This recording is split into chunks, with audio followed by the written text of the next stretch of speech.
અત્યારે રાતના 10 વાગ્યા છે અને મંદિરના પાયા ખોદવાનું કામ સ્ટાર્ટ કરી દીધું છે. તેના માટે 2 જીસીબી બોલાયા હતા, તે કામ કરી રહ્યા છે.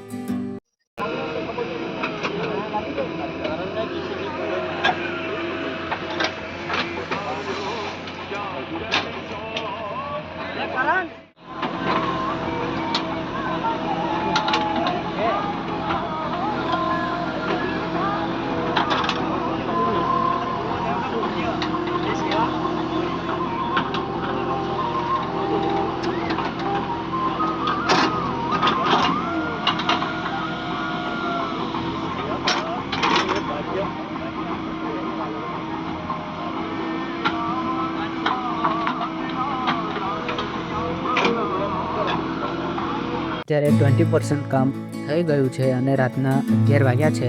બરાબરની ઠંડી છે, તો હવે બધા જશે તાપનું કરવા માટે.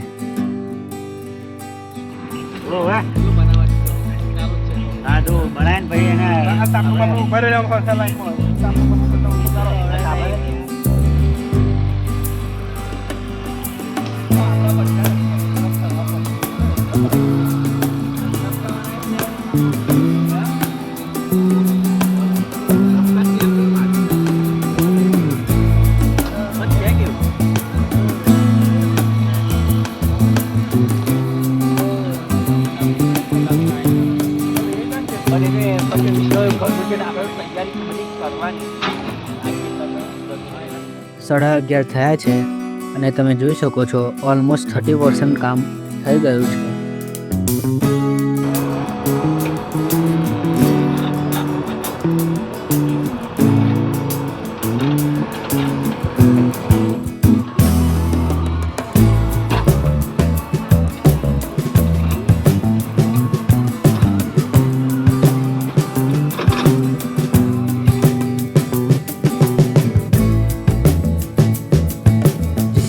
આ જ રીતે સવાર સુધી કામ કરશે તો આપણે જોઈશું સવારે કેટલું કામ પૂરું થાય છે. તો તમે જોઈ શકો છો સવાર થઈ ગઈ છે અને ઓલમોસ્ટ 100% કામ પૂરું થઈ ગયું છે અને પાયા ખોદી નાખ્યા છે. અત્યારે લેવલિંગનું કામ ચાલે છે, તો બધા વર્કર્સ અંદર ઉતર્યા છે અને લેવલિંગ કરે છે.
બાળ મંડળના બાળકો અંદર જોવા માટે આવ્યા છે કે કેવું કામ થયું છે. એકદમ ધીમે.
આજે પ્રમુખોની દિન છે તો એનું લાઈવ ટેલિકાસ્ટ અમદાવાદથી અહીં બતાવવામાં આવશે, એના માટેની આજે સભા રાખી છે.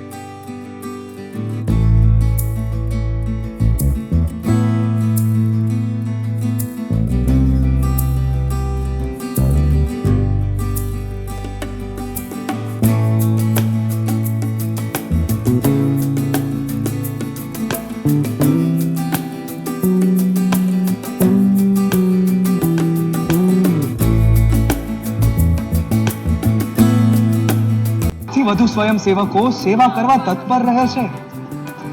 દાદાજી, યુક્રેનમાં ફસાયેલા ભારતીય વિદ્યાર્થીઓને ભારત પાછા પહોંચાડવા હોય તો ભારતના પ્રધાનમંત્રી આ સ્વયંસેવકોને યાદ કરે છે. વિશ્વાસ ના આવતો હોય તો છાપા વાંચી લેજો. છાપા? અરે દીકરા, એ વખતે આ મહાન ઐતિહાસિક ઘટનાની નોંધ કોઈ જગ્યાએ કોઈ છાપાએ છાપી જ નહોતી. અરે સ્વયં નારાયણ સ્વામીએ પોતાની ડાયરીમાં જે નોંધ કરી ને, એ પણ આમ કેટલી સાધારણ, એકદમ સાધારણ જણાય. એ માત્ર 7 લીટીમાં તો આખી વાત લખી નાખી. દાદાજી, એ વખતે ભલે આમ 7 લીટીમાં જે પ્રસંગ નોંધાયો, પણ આગળ જતા એમના કાર્યોની નોંધ 7 સમંદર પાર પહોંચી છે.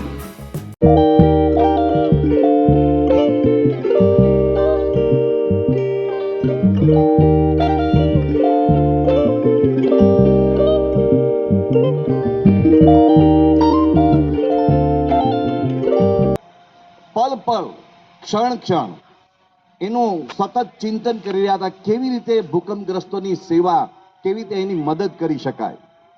ક્રિટિકલ ટાઈમ હતો. એક સાથે બીએપીએ સંસ્થા દ્વારા લાખોની સંખ્યામાં ફૂડ પેકેટ્સ તૈયાર થઈ રહ્યા હતા. જાતે એ ફૂડ પેકેટ્સ ચેક કરવા આવ્યા અને એમણે કહ્યું કે કચ્છવાસીઓને આથેલા મરચાનો સ્વાદ વિશેષ આવશે, માટે આપણે આ ફૂડ પેકેટમાં આથેલા મરચા મૂકવા જોઈએ. કોઈ માને જ આવો વિચાર આવે, કેટલું હૃદય અંદરથી પ્રેમ પ્લાવિત હશે. સ્વામી બાપાએ એમના માટે મીણબત્તીની વ્યવસ્થા કરાવી, પણ માચીસ ન ભૂલ્યા. કચ્છવાસીઓને કેવા કપડા અનુકૂળ આવશે એનું પણ એમણે વિચાર કર્યો. એમને જૂતા જોઈશે, એમને આ જોઈશે, એમને તે જોઈશે. તો એમણે સેવા કરી અત્યંત લાગણી સાથે, સંવેદનશીલતા સાથે. એમણે સેવા કરી સમભાવ અને સમરસતા સાથે. કેવી રીતે પ્રમુખ સ્વામી મહારાજે એક વિશાળ જન સમુદાયને પોતાના હૃદયમાં સમાવી લીધો, એ એમનો સમભાવ અને સમરસતાનો ગુણ સ્પર્શી જાય તેવો. સ્વામી બાપા એવા અંધારા ઝૂંપડાઓમાં પહોંચ્યા જે સમાજના સાવ છેવાડે રહેતા હતા.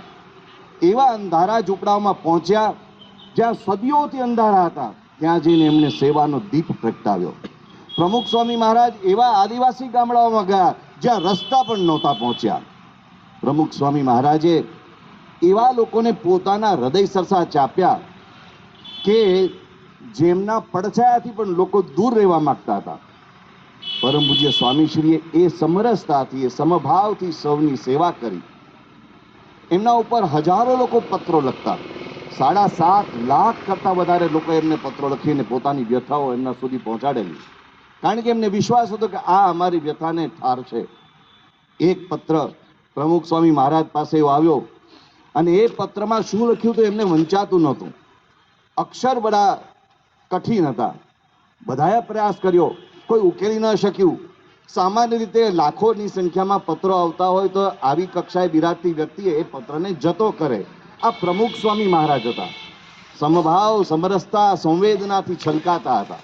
એમણે એ પત્રમાં પાછળ પોસ્ટલ સ્ટેમ્પ, જે સિક્કો વાગે, એ ચેક કર્યો. ક્યાંથી આવ્યો છે આ પત્ર, તપાસો. ખબર પડી કે સાબરકાંઠા જિલ્લાના હિંગટિયા ગામથી આ પત્ર પોસ્ટ થયો છે.